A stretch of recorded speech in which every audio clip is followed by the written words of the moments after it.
చేయి పట్టుకొని వచ్చి మీ సమస్యను పరిష్కరిస్తారు.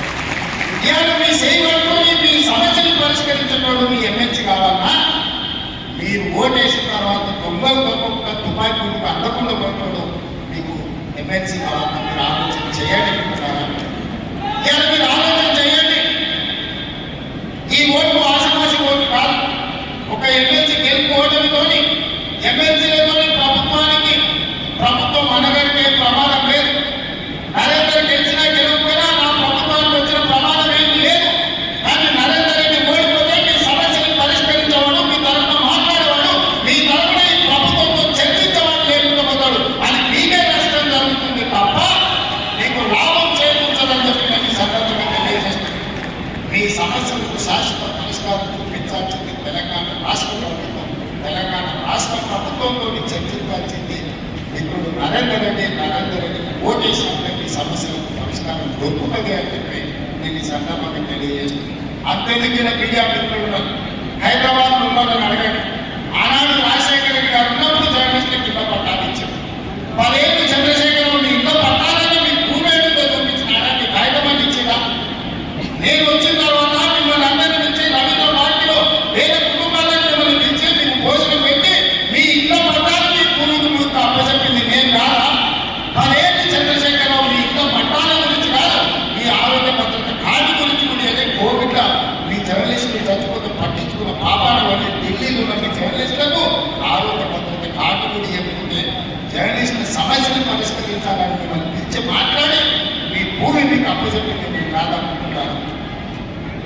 ఇన్ని పనులు 10 నెలలనే చేస్తే ఏమి చేయలేదు రేవంత్ రెడ్డి అని బండి సంజయ్ కేటీఆర్ ఇద్దరు కలిసి ఓటుకొచ్చింది మాట్లాడారు. ఎన్నికల్లో పోటీ చేయమంటే అసలు మాట్లాడే అర్హత ఉందా అని నేను అడుగుతున్నాను. మొదట అధికారంలో రెండోసారి డిపాజిట్ మూడోసారి నీకు అభ్యర్థి దొరకడం కేటీఆర్ నువ్వు ఏది నువ్వు మాట్లాడేది నువ్వు మాట్లాడేది ఉన్న అర్హతని తెలంగాణ సమాజం నువ్వు ఎప్పుడో బహిష్కరించింది. తెలంగాణ సమాజంలో నువ్వు మనిషివే కాదు, నువ్వు ఓటర్ లిస్టులో లేనే లేవు, ఈ లెక్కలనే లేవు. నువ్వు లెక్కలు ఉంటే ఎన్నికల్లో పూర్తి చేసుకుంటున్నావు. ఇవాళ బండి సంజయ్ అంటుంది కేసీఆర్ ఎన్నికలు చేస్తున్నావు.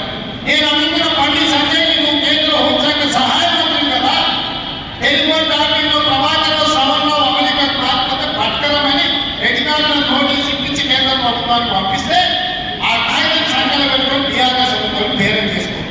ఈ ఎమ్మెల్సీ ఎన్నికల్లో మాకు మద్దతు ఇస్తే ప్రభాకర్ రావు సవరణరావు మేము పట్టుకురాము, లేకపోతే వాళ్ళు పట్టుకొస్తే మిమ్మల్ని కూడా బొక్కలేస్తాం రేవంత్ రెడ్డి అని మీరు అడ్డం పడ్డారు. మీరు రారా? ఇవాళ కేసీఆర్ హరీష్ కేటీఆర్ టెలిఫోన్ టాకింగ్ కేసులో అరెస్ట్ కాకుండా అడ్డుకుంటున్నదే కిషన్ రెడ్డి బండి సంజయ్.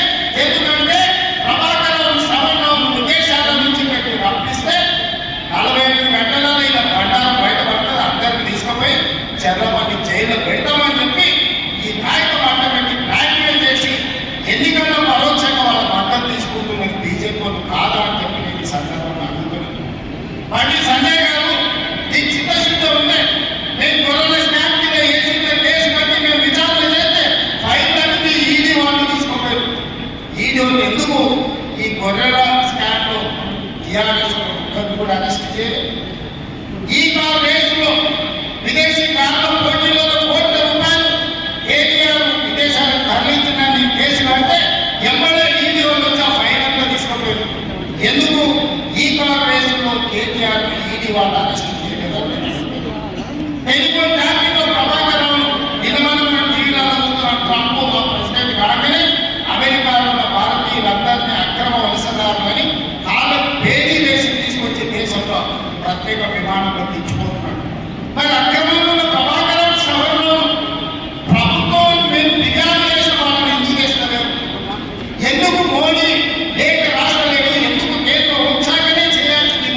తర్వాత నిన్న మన బెయిల్ వచ్చింది.